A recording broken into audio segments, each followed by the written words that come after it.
December 7, 1941. Pearl Harbor, Hawaii. The morning sun sparkled across the water. It was supposed to be a quiet Sunday, the kind where sailors slept in and officers drank coffee on the deck. But then, the sky filled with the sound of engines. Japanese planes appeared over the horizon, flying low, fast, and with deadly intent. Within minutes, bombs were falling. Torpedoes sliced through the water. Explosions ripped through steel hulls. The pride of the U.S. Pacific Fleet was burning. Battleship Row was a scene of chaos and horror. The USS Arizona erupted in a fireball that killed over 1,000 men in seconds. The USS Oklahoma capsized, trapping hundreds of sailors inside. The USS West Virginia sank at her moorings, and yet, in the middle of all that destruction, one battleship refused to die. She was hit by 2 torpedoes and multiple bombs. Her decks were aflame. Her crew was fighting fires, flooding, and panic. But she stayed afloat. Her name was the USS California, and while history remembers the ships that died that day, it often forgets the one that survived, came back, and became one of the most formidable battleships in the Pacific War. This is the story of the ship that refused to quit, the crew that refused to surrender, and the battles that proved a wounded battleship could still win the war. The USS California was not the newest battleship in the fleet. She was not the fastest. She was not the most famous. But she was, in many ways, the most important.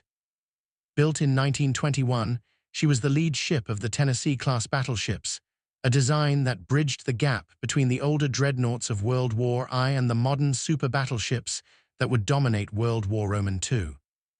She displaced over 32,000 tons, carried 12 14-inch guns, and was armored thick enough to withstand most threats the Navy could imagine. By 1941, the California had been serving for 20 years. She was no longer the newest or the shiniest ship in the fleet, but she was reliable, well-maintained, and crewed by experienced sailors who knew their ship inside and out. When the Japanese attacked Pearl Harbor, the California was moored at Battleship Row, her crew preparing for a routine Sunday morning inspection. When the first wave of Japanese planes arrived, the California was caught completely off guard. Her watertight doors were open. Her ammunition was locked in magazines. Her crew was scattered across the ship, unprepared for combat. Within minutes, 2 torpedoes struck her port side, tearing massive holes below the waterline. Water flooded into her compartments. The ship began to list heavily to port. But the crew did not panic. They fought. Damage control teams raced through flooded compartments, trying to seal hatches and stop the flooding. Gunners ran to their stations, loading anti-aircraft guns by hand because the power was out. Officers organized bucket brigades to fight fires, and the ship's commanding officer, Captain Joel Bunkley, refused to give the order to abandon ship. For hours, the California burned and flooded, but she did not sink. The crew managed to counterflood compartments on the starboard side, which slowed the listing. They kept the fires under control, and they shot down at least one Japanese plane with their anti-aircraft guns. By the end of the attack, the California was sitting on the bottom of the harbor, her decks awash, but she was still there. Still fighting. In the days after the attack, salvage teams surveyed the damage. The Arizona was a total loss. The Oklahoma would take years to raise and would never fight again. But the California, despite being hit by 2 torpedoes and a bomb, was salvageable. It would take months, maybe years, but she could be brought back. The Navy faced a choice. They could write off the California as too old, too damaged, and too expensive to repair, or they could rebuild her, modernize her, and send her back to war. The decision was not easy. Resources were limited. Newer battleships were under construction. The war was expanding across the Pacific, and every dollar, every worker, every ton of steel mattered. But the Navy chose to save her, not because she was the best ship, but because she represented something important. The California had survived the worst surprise attack in American history. Her crew had fought back when everything seemed hopeless. She was a symbol of resilience, determination, and refusal to quit. The Navy needed that symbol. America needed that symbol. The salvage effort began in March 1942. Divers worked in murky, oil-filled water to patch the holes in her hull. Pumps ran day and night, slowly removing thousands of tons of water from her compartments. Engineers stabilized her structure so she could be refloated without breaking apart. It was slow, dangerous, and exhausting work, but by April 1942, the California was floating again. She was towed to the Puget Sound Naval Shipyard in Washington State, where she would undergo one of the most extensive rebuilds of any battleship in the war. The Navy did not just repair the damage. They completely modernized her. Her old engines were replaced with more powerful ones. Her anti-aircraft defenses were massively upgraded. Her fire control systems were replaced with the latest radar-guided technology. Her superstructure was redesigned to reduce weight and improve stability. By the time the work was done, the California was almost a new ship, but the rebuild took time. While other battleships were fighting in the Pacific, the California sat in dry dock, month after month, being torn apart and put back together. Her crew was reassigned. Her name faded from the headlines. The public moved on to newer, more famous ships like the USS Iowa and USS Missouri. The California became forgotten, just another old battleship being patched up while the real war was being fought elsewhere. That changed in January 1944. After nearly 2 years of repairs and upgrades, the USS California was finally ready to return to the Pacific.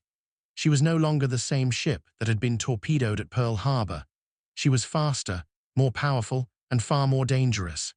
Her crew was a mix of Pearl Harbor survivors who had waited years to get their ship back, and new sailors eager to prove themselves. Together, they were ready to settle the score. The California rejoined the Pacific Fleet just as the war was entering its most critical phase.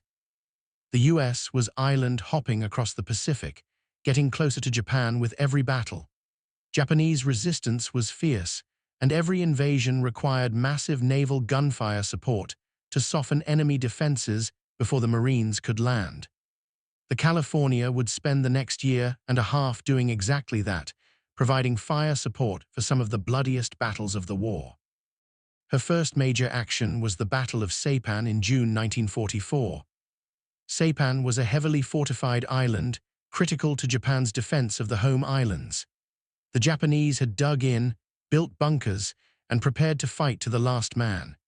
The California's job was to bombard the island before the Marines landed, destroying as many defenses as possible. For days, the California fired her 14-inch guns at targets on the island. Her shells tore through concrete bunkers, collapsed tunnels, and destroyed artillery positions. Japanese forces tried to fight back with shore batteries, but the California's armor shrugged off the hits. When the Marines finally landed, they reported that the naval bombardment had been devastating. The California had done her job. But Saipan was just the beginning. Over the next year, the California participated in nearly every major amphibious operation in the Pacific. She bombarded Guam, Tinian, Peleliu, Leyte, Iwo Jima, and Okinawa. Each time, she provided the heavy firepower that allowed the Marines and Army to establish a foothold on enemy-held islands. Each time, she absorbed counterfire from Japanese shore batteries and emerged intact. One of the California's most critical moments came during the Battle of Leyte Gulf in October 1944, the largest naval battle in history. The Japanese Navy, desperate to stop the American advance, launched a massive counterattack aimed at destroying the U.S. invasion fleet.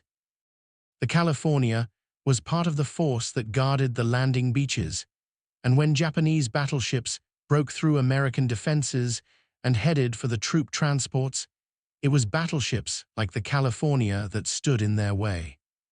In the Battle of Surigao Strait, the California and 5 other old battleships, all of them Pearl Harbor survivors, formed a battle line and waited for the Japanese fleet to come to them. It was the last time in history that battleships would fight each other in a classic line of battle engagement.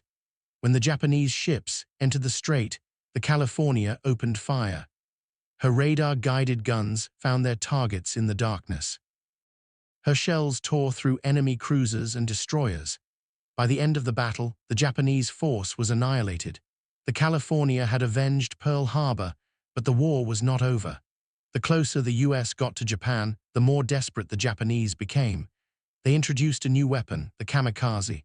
Suicide pilots, flying planes loaded with explosives, deliberately crashed into American ships. These attacks were terrifying, unpredictable, and devastatingly effective. The California was hit by a kamikaze on January 6, 1945, during the invasion of Lingayen Gulf in the Philippines. A Japanese plane broke through the anti-aircraft fire and slammed into the ship's superstructure. The explosion killed dozens of sailors and started fires across the deck. But the crew, many of them Pearl Harbor survivors who had been through this before, fought the fires, treated the wounded, and kept the ship operational. The California did not leave the battle. She stayed on station, continuing to provide fire support for the troops ashore. That resilience, that refusal to quit, defined the California throughout the war. She was not the most glamorous ship. She did not get the headlines or the glory, but she was always there, always fighting, always doing her job. By the time the war ended in August 1945, the California had earned 7 battle stars, one of the highest totals of any battleship in the Pacific Fleet. After the war, the California was decommissioned. She had served for over 25 years, survived Pearl Harbor, been rebuilt from the waterline up, and fought in nearly every major battle of the Pacific War. She had earned her rest. In 1959, she was sold for scrap and dismantled. Unlike ships like the USS Missouri, which became floating museums, the California quietly disappeared from history. But her story deserves to be remembered. She represents the thousands of sailors who fought not for glory, but because it was their duty. She represents the shipyard workers who rebuilt her when it would have been easier to scrap her. She represents the idea that the most important contributions are often the ones that go unnoticed. The USS California was not the fastest battleship. She was not the most powerful. She was not the most famous. But she was, in many ways, the most important, because she proved that it is not the newest or the flashiest weapons that win wars. It is the ones that refuse to quit, that keep fighting no matter how badly they are damaged, that show up when it matters most. She was the battleship that survived Pearl Harbor, came back stronger, and spent the rest of the war making sure no one would ever attack America like that again. And for that, she deserves to be remembered.